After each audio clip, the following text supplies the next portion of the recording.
شروع کرتا ہوں اللہ کے پاک نام سے جو بڑا مہربان نہایت رحم والا ہے۔ حضرت علی رضی اللہ تعالیٰ عنہ کی 5 نصیحتیں جو آپ کو کامیاب بنا دیں گی۔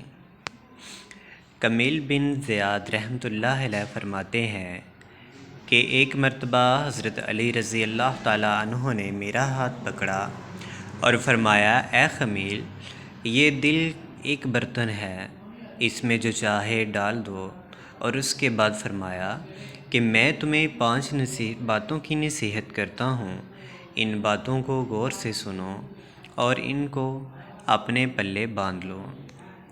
یاد رکھو، اللہ کے علاوہ کسی سے کوئی امید نہ رکھنا، کیونکہ انسان کی ساری امیدوں کو پوری کرنے والی ذات صرف اللہ ہی کی ہے۔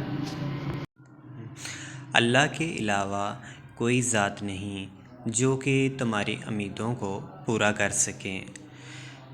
دوسری بات یہ فرمائی کہ اپنے گناہوں کے علاوہ کسی چیز سے نہ ڈرنا کہ کل کو جب اپنے اللہ کے سامنے جاؤ گے تو اللہ کو کیا منہ دکھاؤ گے۔ اس لیے ہر وقت یہ خوف اپنے دل میں رکھو کہ کوئی گناہ تم سے سرزد نہ ہو، اور جو گناہ تم سے سرزد ہو چکے ہیں ان پر اللہ سے استغفار کرو۔ اور تیسری نصیحت یہ فرمائی کہ اگر تم سے کوئی ایسی بات پوچھی جائے جس کا تمہیں علم نہ ہو تو یہ کہتے ہوئے نہ شرمانا کہ میں نہیں جانتا۔ برعکس دوستو، آج ہمارا حال یہ ہے کہ بہت سے لوگ ایسے ہیں جو کہ ایک چیز کے بارے میں نہیں جانتے، پھر بھی تکے لگانا شروع کر دیتے ہیں۔ اسی طرح ایک دوسرے مقام پر امیر المومنین نے یہ بھی فرمایا کہ اس بات کا اقرار کر لینا کہ میں اس بارے میں نہیں جانتا، یہ بھی آدھا علم ہے۔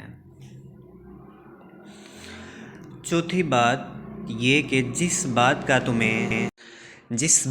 تمہیں علم نہ ہو تو اس کے بارے میں علم حاصل کرنے کی کوشش کرو اور اس کے بارے میں علم حاصل کرو۔ پھر آپ رضی اللہ تعالیٰ عنہ نے آخری بات یہ فرمائی کہ صبر کرو۔ ہر حال میں صبر کرنا انسان کے لیے بہتر ہے، اور صبر ایمان کا حصہ بھی ہے۔ بلکہ یہاں تک فرمایا کہ صبر کا مقام ایمان میں اس طرح سے ہے جیسے کہ بدن میں سر کا مقام ہے۔ اس بات سے معلوم ہوا کہ صبر کا ایمان کے ساتھ بڑا گہرا تعلق ہے، اس لیے چاہیے کہ صبر کا دامن کسی حال میں نہ چھوڑا جائے۔